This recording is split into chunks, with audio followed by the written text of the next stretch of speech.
Questo è il DJI Spark e oggi ti mostrerò come puoi attivare o disattivare la modalità principiante su First Round.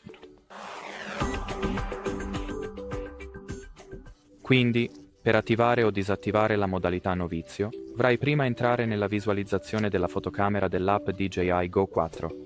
Ora, apri le impostazioni toccando quei tre puntini orizzontali che troverai nell'angolo in alto a destra dello schermo. Ora seleziona la categoria impostazioni MC, questo è il primo icona che troverai. In questa lista, scorri verso il basso e cerca l'interruttore della modalità principiante, che puoi attivare per entrare nella modalità principiante. Oppure, se sei abbastanza sicuro delle tue abilità di pilotaggio o volo, puoi disattivarla, andando nella stessa pagina delle impostazioni e disattivando l'interruttore della modalità principiante. E beh, per quanto riguarda questo video è tutto qui, quindi grazie per aver guardato e arrivederci.